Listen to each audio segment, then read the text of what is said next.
కాశీబుగ్గ దేవస్థానానికి వచ్చిన భక్తులందరికైతే చాలా ప్రశాంతత ఉంటదట. ఎందుకంటే ఇక్కడ వైష్ణవ దేవాలయము అట్లనే శివాలయము రెండు కలిసే ఉంటాయట. ఆ గోపురాలు పక్క పక్క పొంటే ఉంటాయట. మనము ఈ దేశంలో ఎక్కడ చూసుకున్నా నిజానికి పంచాక్షరం పలికిన చోట అష్టాక్షరం పలకదని అంటారు కదా.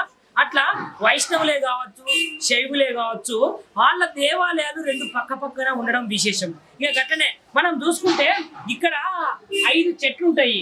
ఈ 5 చెట్లు కూడా చాలా ప్రత్యేకమట. ఇక చూసుకుంటే ఇక్కడ మర్రి చెట్టు ఉన్నది, రాళ్ళ చెట్టు ఉన్నది, దాని తర్వాత అశోక చెట్టు ఉన్నది. ఇట్లా చెప్పుకుంటా పోతే 5 రకాల చెట్లు ఉన్నాయి.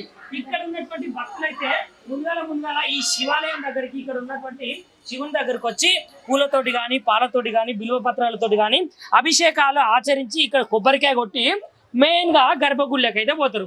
గర్భగుళ్ళకి పోయిన తర్వాత అక్కడ ఉన్నటువంటి శివయ్య దగ్గర మొక్కుకొని, అయ్యా శివయ్య మాకైతే ధనకనక వస్తు వాహనాలతోటి మంచి ఆరోగ్యాలను ప్రసాదిస్తే మళ్ళొచ్చే వారం వచ్చి మీకు సేవ చేసుకుంటాం అని మొక్కుకోగానే నెక్స్ట్ వచ్చే వారానికే వాళ్ళు ఏదైతే కోరిక కోరుకున్నారో ఆ కోరికనైతే నిండుగా నెరవేరుతుందని ఇక్కడ యొక్క భక్తుల నమ్మకం. ఓం నమ శివ స్వామి. ఓం నమ శివాయ. మంచిగా ఉన్నారా? బాగున్నాం స్వామి. మరి ఈ కాశీబుగ్గ దేవస్థానం గురించి మాట్లాడితే మరి ఏమని మాట్లాడతారు? ఇక్కడ ఉన్నటువంటి ఆ యొక్క భగవంతుని గురించి ఏమని చెప్తారు? మంచి స్పష్టమైన దేవాలయం, చాలా పేరు పొందిన దేవాలయం. కాకపోతే ఏమైందంటే భక్తులకు చాలా వరకు తెలియదు. ఈ మార్మూల ముసి దగ్గరలో ఉంది. ఇక్కడ ముసి, ఇటు పురాణపూర్, గోశాల, ఇటు బౌద్ధర్పూర్ కిందికి రావాలంటారు జనాలకు బాగా తెలియదు. అయితే అటువైపు అయితే హైవే ఉండి రోడ్డు మీద ఉంటే కనిపించు, కొంచెం లోపలికి అయితే కనపడట్లేదు. అయితే ఇటువైపు రూట్ ఉన్నట్టుంటే ఇంకా చాలా అభివృద్ధిలో ఉండేది దేవాలయం. చాలా వరకు ఇన్ని రోజుల నుంచి చేయటం అని, కానీ ఇక్కడ ఏమి కోరుకుంటే అది ప్రత్యేకంగా అవుతుంది. ఇక్కడ జలబుగ్గ ఉంటుంది కదా, జలబుగ్గ అది కాశీ నుంచి వచ్చే వాటరే. భూగర్భాల్లో జువారస్ స్ట్రీట్లో వీళ్ళంతా పరీక్ష చేసి చూసినా కానీ ఎవరు కూడా చూసి ఎక్కడి నుంచి వచ్చే వాటర్ కాదండి అని, ఏమన్నా మోటార్లు పెట్టి పంపిస్తురా అని కూడా చూసినా కానీ ఎక్కడ మోటార్లు లేవు. ఏమన్నా కోనేట్ల నుంచి ఏమన్నా వస్తున్నాయని అట్లా కూడా చెక్ చేసి చూసింది. ఆ నీళ్ళు ఎప్పుడు చూసినా అంతే ఉంటుంది. ఎప్పుడు చూసినా తెల్లగా కొబ్బరికాయ నీళ్ళ కంటే ఇంకా బయటే ఉంటాయి. అయితే ఆ నీళ్ళు ఏమో దగ్గుతాయి, ఈ మోపున శివలింగం చుట్టూ తిరిగిపోతున్నాయి. మనం దగ్గుతాయని చూస్తే కూడా ఎప్పుడు కూడా కనీసం ఒక ఇంచు కాదు గోటి మందం కూడా తగ్గుతుంది. అది భగవంతుని ఆ శివుని అనుగ్రహంతోనే వస్తున్నాయి వాటర్. ఎలాంటి జబ్బులు కానీ, ఎలాంటి రోగాలు కానీ, పెళ్ళిళ్ళు కాకపోతే పెళ్ళిళ్ళ వాళ్ళు కోరుకున్నా ఇక్కడ పెళ్ళిళ్ళు జరుగుతాయి. ఈయన కాడికి వచ్చి, దేవుని కాడికి వచ్చి కోరుకుంటే పెళ్ళిళ్ళు అయ్యే వాళ్ళకు పెళ్ళిళ్ళది. ఒంట్లో ఆరోగ్య స్థితి కోల్పోయి ఉన్నా కానీ బాగలేని వాళ్ళకు కూడా మంచిగా అయింది. సంతానం లేని వాళ్ళకు కూడా సంతానం అయింది. చదువు ఎగ్జామ్లలో ఫెయిల్ అయ్యి అనారోగ్య పాలైన వాళ్ళు కూడా చాలా వరకు మంచిగా అయింది. మాది కూడా మధ్యరాల నల్గొండ జిల్లా. మేము ఇక్కడే ఎప్పటికీ వస్తాం, చూస్తాం. భక్తుల రామలింగం నా పేరు. చాలా స్పష్టమైన దేవాలయం. ఏది కోరుకుంటే మాత్రం అది అయింది. అలాంటి ధన్యవాదాలు. మంచిది. ఓం నమ శివాయ.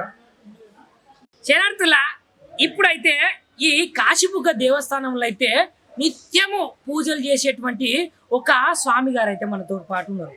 మరి ఆ స్వామి గారు అయితే ఎట్లాంటి ఆశించకుండా, పైసలు గీసలు ఏం తీసుకోకుండా ఆ యొక్క భగవంతుని ధ్యానంలో ఇన్ని సంవత్సరాల బట్టి సేవలు చేసుకుంటున్నాడు.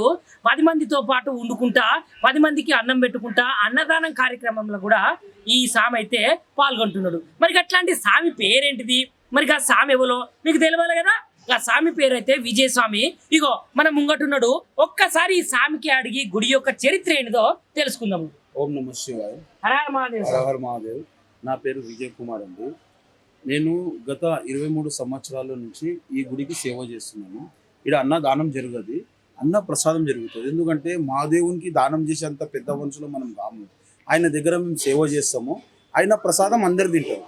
మేము చేసి శివయ్యకు ప్రసాదం పెడతాము. అదే ప్రసాదం తినడానికే భక్తుని రూపంలో భగవంతుడు వచ్చి తినిపోతాడు. కాబట్టి ఇది అన్న దానం కాదు, అన్న ప్రసాదం ఇక్కడ జరిగేది. అన్న ప్రసాదం ఎప్పుడే కానీ దానం వల్ల చేయలేము మనం.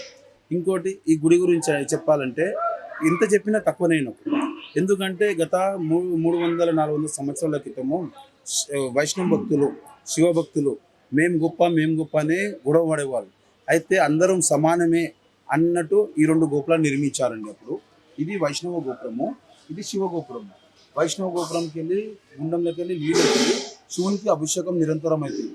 అంటే వైష్ణవ దగ్గరికి వెళ్ళే నీళ్ళే శివునికి అభిషేకం అవుతుంటాయి ఎప్పుడు. ఆ విధంగా అప్పటి వాళ్ళు ఈ విధంగా రూపొందించినారు ఈ గుడిని. అయితే ఈ గుళ్ళే ఎక్కువ మట్టుకు సాధు సంతులు అప్పుడు ఋషులు ఎక్కువ తపస్సు చేస్తుండే. మేము తపస్సు చేస్తుంటే ఆయనకు కూడా అభిషేకం ఆగొద్దు అని ఈ విధంగా ఏర్పాటు చేసుకున్నారు వాళ్ళు. వాళ్ళు ఎప్పుడు ధ్యానంలో కూర్చుంటే ఎప్పుడు లేస్తారో వాళ్ళకి తెలియదు. అయితే మేము కూర్చుంటే మా దేవునికి ఏం తక్కువ కావద్దు అన్నట్టు ఈ విధంగా వాళ్ళు రూపొందించుకున్నారు. అందుకే ఆ నిరంతరం అభిషేకం అయితేనే ఉంటుంది. 300-400 సంవత్సరాల నుంచి ఆ నీళ్ళు ఎప్పటికి వస్తున్నాయి. ఇప్పుడు మనము కొత్తగా ఇల్లు కడతాం, అందులో పైపులు వేస్తాము, అది చేస్తాం, ఇది చేస్తాం, మళ్ళీ ఒక 3 నెలలలో మళ్ళీ ఆగిపోయి ఏదైనా కూడా ఖరాబ్ చేయవలసి వస్తుంది. 300-400 సంవత్సరాల నుంచి ఎప్పుడు దానికి రిపేరింగ్ చేయలేదు మేము. అవే నీళ్ళు వస్తున్నాయి, పైపు కాదు అది. ఆ ఎక్కడికి వెళ్ళి వస్తున్నాయి నీళ్ళు తెలియదు. మళ్ళీ అక్కడ చేపలు ఉంటాయి, మన తాంబేలు అన్నీ తిరుగుతుంటాయి, మట్టి వస్తున్నాయి. కానీ ఏ రోజు ఇట్లా నీళ్ళు ఆగినట్టు లేదండి. 300-400 సంవత్సరాల నుంచి అప్పటి నుంచి వస్తూనే ఉన్నాయి నీళ్ళు. ఆ వచ్చే నీళ్ళు ఎంత పవిత్రం అంటే ఆయనకు తాకముందు అవి నీళ్ళు, ఆయనకు తలిగినాక అదొక అమృతం. అది తాగిన వాళ్ళు ఏ విధంగా చెప్తున్నారంటే ఇని మాకు ఇంత ఆనందం అవుతుందంటే, ఇంత పుణ్యక్షేత్రం దగ్గర మేము సేవ చేస్తున్నామో, మేము మా జీవితంలో ధన్యమైపోయిందని మాకు ఒక అది కనిపిస్తుంది. ఎందుకంటే ఆ నీళ్ళు తాగిన వాళ్ళు వచ్చి చెప్తున్నారు కదా, మాకు ఈ రోగం తగ్గిపోయింది, మాకు ఇట్లయింది, మాకు ఇంత మంచిగా అయిందని. వింటుంటే ఎంత మంచిగా అనిపిస్తుందంటే ఆ భగవంతుడు వాళ్ళని ఇప్పుడు దూరం ఉన్న వాళ్ళని చూస్తుందంటే ఇక్కడ సేవ చేసేటోళ్ళని కూడా ఎప్పుడు ఆయన ఉండి చేయించుకుంటుందంటే మా అదృష్టం ఆయన దగ్గర ఉన్నామంటే. అందుకే ఈ యొక్క అదృష్టాన్ని అందరికీ దొరకాలని అందరు రండి ఈ గుడికి, అందరు రండి, మొక్కండి, ఆయన దగ్గర రండి. ఇప్పుడు ఆయన గురించి మనం ఎంత చెప్పినా తక్కువనే. మీరు ఆయన దగ్గరకు వస్తేనే తెలుస్తుంది. ఇట్లా శంకరుని గర్భగుడిలో నుంచి లింగం చుట్టుపక్కల నుంచి నీళ్ళు పోవడం చాలా ప్రత్యేకత. ఈ నీళ్లు తీసుకుపోయి చాలామందికి ఆరోగ్యాలు కూడా మంచిగా అవుతున్నాయి. ఆ యొక్క శంకర్ స్వామి, ఈ కాశీబుగ్గ శంకరయ్య స్వామి చాలా దయగల స్వామి. ముందు నేను ఇక్కడనే ఉంటా. ముందు ఒక 10 ఏళ్ళ కింద చాలా విపరీతంగా ఉన్నాయి. ఈ గుడి ఉంది కదా, చాలా ప్రత్యేకమైనది. చాలా ఇది పాతబడి నుండే.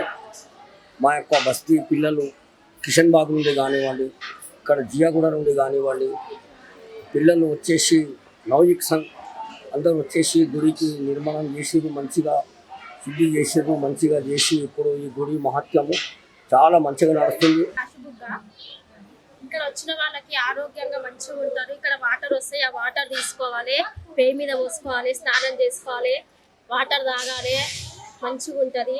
ఇక్కడ పబ్లిక్ ఎప్పుడు చూసినా పబ్లిక్ చాలా బాగుంటుంది. ఇంతకు ముందు చాలా సార్లు వచ్చిన మేము అది ఇక్కడనే ఎక్కడెక్కడికి యూట్యూబ్ ఛానల్లో చూసి చాలా మంది వస్తారు. ఇంకా రావాలి మా గుడి దగ్గరికి, ఆరోగ్యంగా ఉంటారు, హెల్త్ బాగుంటాయి, చదువుతారు పిల్లలు, ఫస్ట్ ర్యాంక్ వస్తారు, అన్నిటికీ బాగుంటుంది ఈ గుడికి వస్తే. చాలా ఆశతో వచ్చినాం చూడాలని. ఫస్ట్ టైం వచ్చినాం. అంటే ఇక్కడ కోరిన కోరికలు కూడా కోరుకుంటే మంచిగా తీరుతాయని అందుకే వచ్చినాం. మేము ఫ్రెండ్స్ వచ్చినాం కలిసి. ఇంకా మిస్ అయ్యాం మా ఫ్రెండ్స్. మేము పోయి నెక్స్ట్ టైం వాళ్ళని తీసుకొని వస్తాం. బాగుంది ఇక్కడ వాతావరణం, చల్లగా మంచి భోజనాలు కూడా మంచిగా పెట్టారు. భోజనాలు అభిషేకాలు బాగా అవుతున్నాయి ఇక్కడ, చాలా బాగుందండి. నేను కూడా ఫస్ట్ టైం వచ్చాను. మా అన్నయ్య వాళ్ళు వచ్చారు లాస్ట్ టైం, వాళ్ళు చెప్తే నేను మా తోటి కూడా ఎక్కడి నుంచి వచ్చినాక అత్తప్పుడు నుంచి. మరి శివయ్యను కళ్ళ నిండా చూసినావు కదా, మరి ఎట్లా అనిపించింది ఆయన రూపం గానీ, అక్కడ పూజలు ఎట్లున్నాయి, ఏ విధంగా అలంకరించారు మరి భగవంతుని? చాలా బాగా అలంకరించినారు. మా బాబు చిన్న బాబు ఉన్నాడని ఆయన తీసుకొద్దామని తీసుకొచ్చారు. మరి నీకేమనిపించింది ఇక్కడికి వచ్చినాక? చాలా బాగుంది, మంచి ప్రశాంతంగా. ఇక్కడ అనుకున్న పండుగ అయితే సోమవారం వస్తాము, కార్తీక మాసం వస్తాము. నేను రాబట్టి 10 ఏళ్ళు అవుతుంది. అమ్మా 10 ఏళ్ళ బట్టి భగవంతుని పూజ చేస్తున్నావు. మరి ఏం లేదు కదా, ఇక్కడ మొక్కుకుంటేనట అన్ని కోరికలు అయితే నెరవేరుతాయి అంటారు. మరి నెరవేరుతాయి, అనుకున్నాయి అవుతాయి. అనుకున్నాయి అయ్యే పక్కనే కదా ఇంతమంది వస్తున్నారు జనం. అవుతాయి పనులు. మనం కోరికలు కోరుకోవాలి కానీ వచ్చే వారం వరకు కోరికలు అయిపోతాయి. మరి ఇక్కడ ఈ భగవంతునికి పూజలు ఏ విధంగా చేస్తారు? ప్రత్యేక పూజలు ఎట్లా చేస్తారు? అభిషేకం చేస్తారు, పాలు, పెరుగు, తేనె, చక్కెర, అన్ని నెయ్యి అభిషేకం చేస్తారు. ఒక ఒకవేళ అనుకున్న పనులు అయితే అన్నదానం కూడా చేస్తారు. సోమవారం అన్నదానం ఉంటుంది. ఎవరెవరి ఇష్టం ఉంటుంది చేయించుకోవాలని, కోరికలు అయినాయి అనుకో అన్నదానం చేస్తాం. ఇంకొక ప్రత్యేకత అంటే ఇక్కడ జలబుగ్గలాగా నీళ్లు ఎప్పటికీ 365 రోజులు వస్తూనే ఉంటాయట. స్వామికి అభిషేకం చేస్తూనే ఉంటాయట కదా. వస్తూనే ఉంటాయి, తీసుకెళ్తారు ఇంట్లోకి. ప్రాణాలు మంచిగా లేకపోతే నీళ్ళు తాగుతారు, ప్రాణాలు మంచిగా అవుతాయి. నిజమేనా అక్క? మరి నీటి ద్వారా కానీ మనం ఎట్లున్నాము నిజంగా దేవుడు కూడా అంతే నిజం. అంతే. మరి భక్తులకు, ఈ చూసే భక్తులకు ఏమని చెప్తారు ఈ గుడి యొక్క విశిష్టత గురించి? అనుకున్న పనులు అయితే మనం ఎట్లున్నామో దేవుడు అంత నిజం. అంతే. सभी मनोकामना मांग रही है, पूरी मनोकामना हो रही है. हम जो भी इससे मैं सेकेंड टाइम आने का. कैसा लगा इस जनों का और भक्तों का? बहुत अच्छा, చాలా బాగా ఉంది ఇక్కడ. అంతా పీస్గా ఉంది ఇక్కడ. మీరు ఎక్కడి నుంచి వచ్చింది మరి? మేము కాచిగూడ మీకు ఎట్లా అనిపిస్తుంది మరి ఇక్కడికి వచ్చినప్పుడు, ఈ భక్తులను చూసినప్పుడు, శివయ్య దర్శనం తీసుకుంటాను. ఎన్ని సంవత్సరాల నుంచి వస్తున్నారు మీరు? ఇది సెకండ్ టైం నేను వచ్చింది. 2024 ఒకసారి వచ్చింది, ఇప్పుడు 25 ఇది సెకండ్ టైం. ఇక్కడికి వచ్చిన భక్తులు ఆ భగవంతుని ధ్యానిస్తే కోరిన కోరికలు అన్ని తీరుతాయని చెప్తారు. అది నిజమే, కోరిన కోరికలన్నీ. బాగా మంచిగా అనిపిస్తుందండి. నేను ఫస్ట్ టైం వచ్చినాను. నాకు ఇలాగే నా ఫ్రెండ్ చెప్పింది కాశీబుగ్గ మంచిగా ఉంది, ఒకసారి వెళ్దామని. అందువల్ల నేను ఈరోజు సోమవారం అని వచ్చిన. బాగా మంచిగా దర్శనం అయింది, నాకు బాగా మంచిగా అనిపించింది. చాలా హ్యాపీగా ఉన్నాను. దర్శనం చేసింది చాలా మంచిగా అనిపించింది. లోపలికి వెళ్ళి మరి ఆ భగవంతుని చూసిరా? చాలా మంచిగా అలంకారం చేసినారు. ఎంత అంటే ఇక్కడ ఉండిపోవాలనిపిస్తుంది, అంత బాగా మంచిగా అనిపిస్తుంది. పబ్లిక్ కూడా చాలా మంచిగా ఉంది. లైక్ చేయండి, షేర్ చేయండి, సబ్స్క్రైబ్ చేయండి. మరిన్ని వీడియోల కోసం బెల్ సింబల్ పై క్లిక్ చేయండి.